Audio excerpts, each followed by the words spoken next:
नमः श्रीवर्धमानाय निर्धूतकलिलात्मने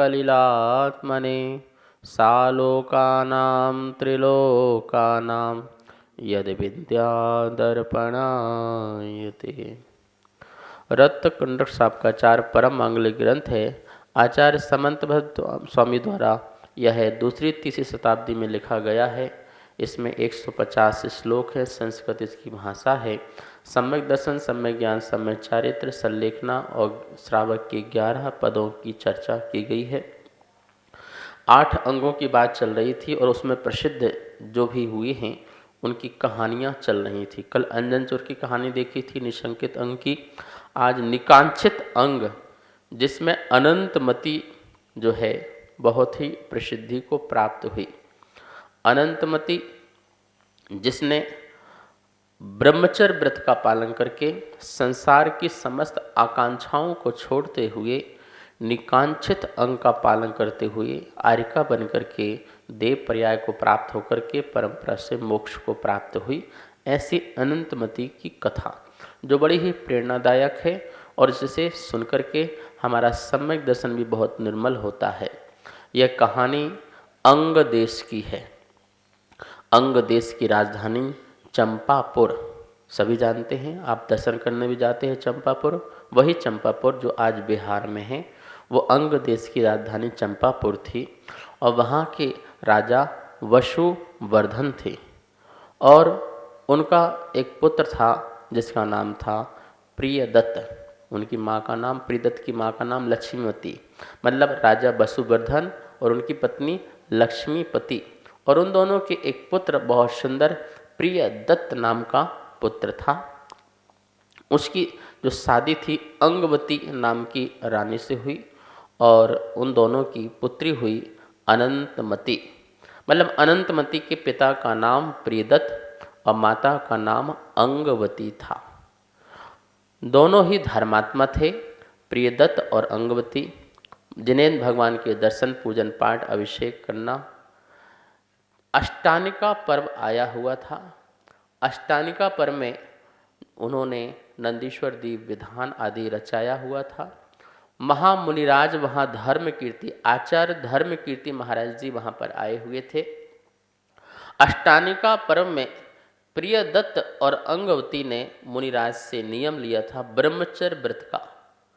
8 दिन के ब्रह्मचर्य व्रत का नियम लेकर के वह विधान रचाया था। वहीं पर बालिका, बहुत सुंदर बालिका अनंतमती जो कन्या थी, बालिका थी, बहुत सुंदर थी और बहुत ही भव्य और दिव्य थी। पिता ने कहा बेटा तुम भी ले लो व्रत। तो उन्होंने विनोद के भाव से ऐसे ही उसको भी व्रत दिलवा दिया। और मुनिराज ने भी कहा कि ठीक है, आज से तुम्हारा ब्रह्मचर्य व्रत है, और उसने धारण कर लिया। वह कन्या अपने इसी प्रकार से धर्म ध्यान करते हुए और माता पिता की लाडली बनी हुई धीरे धीरे बड़ी हो जाती है और वह पूर्ण जो है यौवन अवस्था को प्राप्त हो जाती है। पिता को अपनी बच्ची को देखते ही चिंता आती थी कि इसकी जो है इसका विवाह अच्छे घर में हो जाए, अच्छा राजकुमार की प्राप्ति हो जाए। अंगवती जो माँ थी उसने बेटी से कहा बेटी अब तुम्हारा विवाह का समय आ रहा है। पिता ने भी कहा, बोले पिताजी क्या बात कहते हो, मेरा विवाह? आपको पता नहीं मैं ब्रह्मचर्य व्रत का पालन कर रही हूँ, मैंने नियम लिया है। बोले बेटा ब्रह्मचर्य व्रत? हाँ हाँ, आपने ही तो मुझे आचार्य धर्म कीर्ति महाराज से ब्रह्मचर्य व्रत दिलवाया था।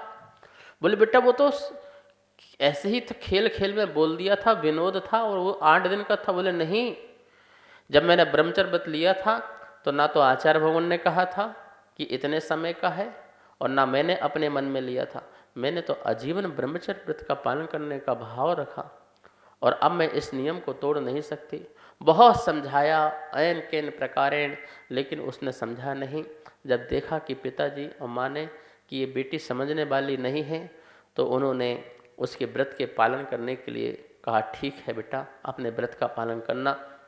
उन्होंने उसका शास्त्र अभ्यास करने के लिए गुरु आदि लगा दिए शास्त्र अभ्यास, विद्वानों के द्वारा शास्त्र अभ्यास, ऐसी व्यवस्थाएं, बहुत पारंगत धर्म ध्यान करते हुए वह अपना जीवन कभी सामायिक, अपना स्वाध्याय और अपने व्रतों का पालन, अभक्ष का त्याग, रात्रि भोजन त्याग, सप्तव्यसन का त्याग, प्रतिमाओं का पालन, अनुव्रतों का पालन करते हुए वह श्राविका बन करके अपने घर में ही अपनी साधना कर रही थी और पूरी यौवन अवस्था को प्राप्त थी, लावण्य थी, सुंदर थी, ललित थी। एक दिन चैत्र माह में वह अपने ही उद्यान में झूला झूल रही थी।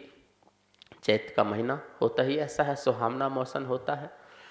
एक विद्याधर, दक्षिण प्रांत का जो विद्याधर था, किन्नरपुर का, वह विद्याधर कुंडल मंडित अपनी पत्नी के साथ वह यहाँ वहाँ यत्र तत्र घूम रहा था। वह उस उद्यान के ऊपर से जा रहा था, उसे वह कन्या दिखाई दी, अनंतमती। उसको देख कर के मोहित हो गया, ओहो इतनी सुंदर कन्या, और उसको प्राप्त करने का भाव रखने लगा। लेकिन मन में रखा कि मेरी पत्नी मेरे साथ है। सुकेशी नाम की पत्नी थी, सुकेशी, उसे कुंडल मंडित की पत्नी सुकेशी उसके साथ थी। उसने सोचा पत्नी देख लेगी तो क्या होगा, तो इसलिए उसने सोचा कि पहले पत्नी को घर छोड़ के आ जाते हैं, अपने महल छोड़ के आ जाते हैं। वह शीघ्रता से अपनी पत्नी को महल छोड़ने गया, लेकिन पत्नी समझ गई कि लगता है इसके मन में कुछ चल रहा है। मन में शक के भाव पैदा हो गए। वह कुंडल मंडित तुरंत भागा उस लावण्य, वह अनंतमती को प्राप्त करने के लिए। यहाँ पर वो सुकेशी जो पत्नी थी पीछे करने लगी, पीछा, देखते हैं कहाँ जा रहे हैं। वह उस कन्या को उस उद्यान से उठा लेता है और जैसे उठा के भागने लगता है तो वहाँ पीछे से पत्नी को आता हुआ दिखाई देखता है और वो डर के मारे कुछ सोच नहीं पाया। तो वह विद्याधर था, विद्याओं का स्वामी था। उसने पर्ण लघु नाम की एक विद्या से, पर्ण लघु नाम की एक विद्या से उस कन्या को एक घनघोर जंगल में छोड़ दिया और वह अपनी पत्नी के सामने गया। तो पत्नी बोले तुम यहाँ क्यों? तो बोले कुछ नहीं, ऐसे घूमने आया था। पत्नी उसको घर ले गई और वह कन्या जो थी, सुकुमार कन्या, सुंदर कन्या, यौवन कन्या, अनंतमती, वह जंगल में भटक रही, दर दर भटक रही, घनघोर जंगल, महाअटवी। वहाँ जंगल का राजा, भीम नाम का जंगल का राजा था, भील राजा। वो भील था, उसका नाम भीम था और महाभयानक था वह। उस भील राजा ने उस कन्या को देखा तो कन्या को देख के वो भी मोहित हो गया। इतनी सुंदर कन्या कभी देखी नहीं थी और भील राजा ने उस कन्या को अपने वहाँ ले आया स्थान पर और वहाँ कहा उसने कि देखो तुम मुझे स्वीकार कर लो, ये मैं यहाँ का राजा हूँ, मैं तुम्हें रानी बना के रखूँगा, ठाट बाट से रखूँगा, ये सारा वैभव तुम्हें दे दूँगा, ये सारी संपत्ति तुम्हारी होगी, तुम पटरानी बन के यहाँ पर रहोगे। इस प्रकार से वह भील राजा बोलने लगा। लेकिन वह कन्या बोली कि नहीं, ऐसा नहीं हो सकता है, मैं व्रत की धारी हूँ, शील व्रतों का पालन करने वाली हूँ। इस प्रकार से उसने बहुत कुछ कहा। वह अनेकों से बोलता है इस कन्या को समझाओ, समझाया, लेकिन वो नहीं मानी। जब नहीं मानी तो भील राजा ने जबरदस्ती करने की कोशिश की। उसकी माँ ने कहा बेटा जबरदस्ती मत कर, मुझे ये देवी लगती है, देवी वन देवी लगती है, लगता है कोई देवी है, कहीं इसके प्रकोप से हमारा राज खत्म ना हो जाए, बेटा तू जबरदस्ती मत कर। लेकिन मोह के वशीभूत होकर के वह भीम राजा ने उससे जबरदस्ती करने की कोशिश की। तभी वहाँ जंगल की वन देवी प्रकट हो जाती है और भीम राजा को प्रताड़ना देती है, खबरदार तुमने कुछ इसके साथ ऐसा कुछ किया तो मैं तुम्हें छोड़ूंगी नहीं। वह डर गया। उसने लोभ के वशीभूत होकर के एक पुष्पक नाम का सेठ था, उस सेठ को वो कन्या दे दी। सेठ ने उसे बहुत धन दे दिया भील को। वह पुष्पक सेठ भी उस कन्या की सुंदरता को देख करके, उसके रूप रंग को देख करके वो भी मोहित हो गया। सोचा न जाने मेरा कौन सा भाग्य का उदय आया, मैंने ऐसा कौन सा पुण्य कर्म का उदय किया होगा जो मुझे इतनी सुंदर कन्या प्राप्त हुई है और मैं इसे अपनी सेठानी बना करके रखूँगा, इसे घरवाली बना के रखूँगा, इसे जो चाहिए उसको मैं दूंगा। उसने उसको बहुत बार कहा कि तू मेरी सेठानी बन जा, तू मेरी धर्म पत्नी बन जा। सेठ ने बहुत सारे उपाय किए, लेकिन वो चीखती चिल्लाती अनंतमती, वो इतनी, ध्यान रखना जिसके पास व्रत होता है वो सिर उठा के आंख उठा के जीता है और अपने अंदर तेज के प्रभाव से अपनी जीत हासिल करता है। वह अनंतमती के अंदर भी बहुत तेज था, वो चीखी चिल्लाई और वह नहीं मानी। तो सेठ को बड़ा गुस्सा आया और बोले कि इसको सबक सिखाना पड़ेगा, मेरी बात नहीं मान रही है। तो उसने ईर्ष्या और जलन बस उसकी रूप सुंदर के देख करके उसकी जलन बस उसने कहा इसका रूप का अभी दिखाता हूँ, इसकी यौवन को अभी दिखाता हूँ, बर्बाद कर दूंगा इसने मुझे नहीं माना तो उसने उस नगर की काम सेना नाम की वेश्या थी, उसको बुला करके उस कन्या को उसे दे दिया। वह काम सेना नाम की जो वेश्या थी वह उस कन्या से कहती है, देख यहाँ तुझे मैं प्रथम बना के रखूंगी, तू सबकी मैन होगी, प्रमुख होगी और तू ही इसका संचालन करेगी मेरे बाद। और उसको बहुत तरीके से मनाया, कुछ किया, लेकिन वो मानी नहीं और बहुत ज़्यादा उसको प्रताड़ना दी, बहुत दुख दिया, कष्ट दिया, लेकिन फिर भी अनंतमती अपने उसमें रही व्रतों में कि नहीं, मैं इस प्रकार के गंदे काम नहीं करूंगी, रूप जीविका नहीं बनूंगी, नगर बधू नहीं बनूंगी। और वह अपने उसमें अडग रही व्रतों में। जब देखा काम सेमना कि यह इस प्रकार से कार्य नहीं करेगी तो आने वाले जो व्यापारी ग्राहक हैं वो उसको दुखी हो जाएंगे और फिर हमारा व्यापार बंद हो जाएगा। तो उसने कहा मैं करूं क्या इसका। तो उसने सोचा कि काम सेना ने कि मुझे कुछ मिलने वाला तो नहीं है, यदि मैं राजा को इसको भेंट कर दूंगी तो राजा मुझे बहुत उपहार देगा। और वहाँ का जो राजा था, सिंहराज नाम का राजा था, और उस राजा के पास जाकर के काम सेना ने उस अनंतमती कन्या को सौंप दिया। राजा ने जैसे ही कन्या को देखा तो वो भी मोहित हो गया, मूर्छित हो गया। पानी का छिड़काव करना पड़ा, वो उठे, बोले क्या हुआ राजन। बोले बस यदि ये मेरे जीवन में नहीं है तो मेरा जीवन बेकार है, मुझे ये राजपाट महल धन वैभव संपत्ति सब बेकार लगने लगी। यदि ये मेरे जीवन में नहीं आती है तो वह राजा बहुत कोशिश करता है, बहुत प्रयास करता है, अनेक प्रकार के उपाय करता है, लेकिन वो अनंतमती टस से मस नहीं होती है, अपने शील व्रतों का पालन करती है। बोले नहीं, ये नहीं हो सकता है। तो राजा जबरदस्ती बलात् करता है उसके साथ, और जैसे ही वह जबरदस्ती करने की कोशिश करता है वहाँ फिर वन देवता प्रकट हो जाता है और राजा के ऊपर जो है आक्रमण करने लगता है कि तुम इस प्रकार से काम नहीं करना, ये शील व्रत को धारण करने वाली है, संयम के प्रभाव से मैं यहाँ पर आया हूँ और तुमने कुछ किया तो मैं तुम्हें छोड़ूंगा नहीं, इस बात का ध्यान रखना। वह राजा घबरा गया, ओहो ये दिव्य कन्या है, और उसने उस कन्या को जंगल छुड़वा दिया। देखो, उसने भी विद्याधर ने भी जंगल छुड़वाया था और यहाँ सिंहराज ने भी उसे जंगल में छुड़वा दिया। वह जंगल में भटकती रही, जानवरों के बीच, घनघोर महा अटवी। सोचिए आप, कितने कष्ट आते हैं, लेकिन धर्मात्मा फिर भी अपना धर्म नहीं छोड़ता, सबसे बड़ी बात है। धर्मी के धर्म सदा वन में, वह मन में सदा ही धर्म होता है। सीता भी जंगल छूटी, जंगल गई, अकेले भ्रमण किया, लेकिन उसने कभी अपना धर्म नहीं छोड़ा। ये शील व्रतों का प्रभाव और दृढ़ता का प्रभाव धर्मात्मा का लक्षण है। वह जंगल में भटकते भटकते भटकते अयोध्या नगरी में आ गई।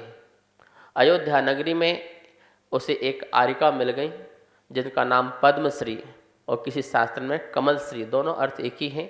वह माता जी के पास रहने लगी, चर्या का पालन करने लगी, व्रतों का पालन करने लगी। वहाँ पर एक सेठ था जिसका नाम था प्रियदत्त, नाम सेठ था। वह प्रियदत्त सेठ के यहाँ पर चौका आदि लगना था, आहार आदि होना था, वह जो तैयारी कर रहा था। प्रियदत्त सेठ का जो जीजा था वह कौन था? आप अनंतमती के पिता, जो वह प्रियदत्त अनंतमती के पिता, वह उदास हो गए थे बेटी के गुम हो जाने पर। तो वह भी यात्रा के लिए निकल गए थे। यात्रा के लिए निकले तो वो कहाँ पहुँचे? अयोध्या पहुँचे। और अयोध्या में प्रियदत्त के जो साला जिनदत्त था उनके घर में गए और उनके घर में चौका लगा हुआ था। अनंतमती को जिनदत्त ने बुला करके अपने घर में चौक पुरवाया था। चौके का चौक, महाराज जी का पड़गान होता है ना, वहाँ चौक बनता है, वह चौक पुरवाया। तो वह चौक बहुत सुंदर पूरा उसने, और वो चली गई माता जी के पास। यहाँ पर प्रियदत्त ने उस चौक को देखा और देख करके उसे अपनी बेटी याद आ गई। अरे यह चौक तो ऐसे मेरी बेटी अनंतमती पूरा करती थी जब साधु के चौके लगते थे। तो उससे प्रियदत्त ने जिनदत्त से कहा कि देखो जो ये चौक पूर के गई है उसको मुझे मिला दो, उससे मुझे मिलना है। वह आरिका के संग में गया और उस जिनदत्त ने उस अनंतमती को लेके आया। जैसे ये प्रियदत्त ने अपनी बेटी को देखा, ओहो बेटी तुम यहाँ, उसने सारा बताया अपना जीवन का हाल। और बहुत दुखी हुआ पिता कि मेरे रहते तुम्हें इतना कष्ट भोगना पड़ा। और इस प्रकार से माता पिता का मिलन हुआ अपनी बेटी के साथ। उन्होंने कहा बेटा चलो अब चलते हैं अपने चंपापुर की ओर। तो उसने कहा नहीं पिताजी, मैंने संसार की इस प्रकार की हालत और दशा को देख करके मैंने अब दृढ़ संकल्प ले लिया है, मैं दीक्षा के मार्ग में जाऊंगी। अब मुझे कोई आकांक्षा नहीं है संसार के, एक तृण से भी आकांक्षा नहीं है, एक परिग्रह से भी मेरी भावना नहीं है, कोई मूर्छा भाव नहीं है, मोह भाव नहीं है। इस प्रकार से समस्त आकांक्षाओं को छोड़ते हुए धर्म के प्रभाव से मुझे सब कुछ मिला, लेकिन मेरी कोई आकांक्षा नहीं है, इच्छा नहीं है वस्तु विषय भोग के प्रति। वह वैराग्यन बन गई, आर्य का दीक्षा ले ली और आर्य का दीक्षा लेकर के कठोर साधना करके सहस्रार स्वर्ग में जाकर के देव बनी और देव से आकर के मनुष्य बनकर के मुनि बनकर के वहाँ साधना करके मोक्ष को प्राप्त हो गई। महानुभाव आपने देखा कि एक ब्रह्मचर्य व्रत के प्रभाव से और आकांक्षा के निकांक्षित भाव से वो चाहती तो अपने पिता के यहाँ जाकर के ठाट बाट से रह सकती थी भोग विलास में, लेकिन उन्हें समस्त आकांक्षाओं को छोड़कर के निकांक्षित अंग का पालन करते हुए वह अनंतमती ने अपना आत्म कल्याण किया और मोक्ष को प्राप्त किया। यह निकांक्षित अंग की कहानी हमको बताती है हमें पुण्य से सब कुछ प्राप्त हो, लेकिन अपना धर्म नहीं छोड़ना चाहिए किसी कांक्षा के चक्कर में, किसी वस्तु के चक्कर में, इच्छा में। यह भावना, यह कहानी बताती है। इसी भावना के साथ समय हुआ, आइए माँ जनवाणी की स्तुति करते हैं। जावाणी के ज्ञान से जे लोकालो, शोवाणी मस्तक धरूं सदा देत हो धो। हे जिनवाणी भारती तोह जपो दिन रेन, जो तेरी सरना धरे सो पावे सुख चैन। सबको बहुत बहुत मंगल आशीर्वाद।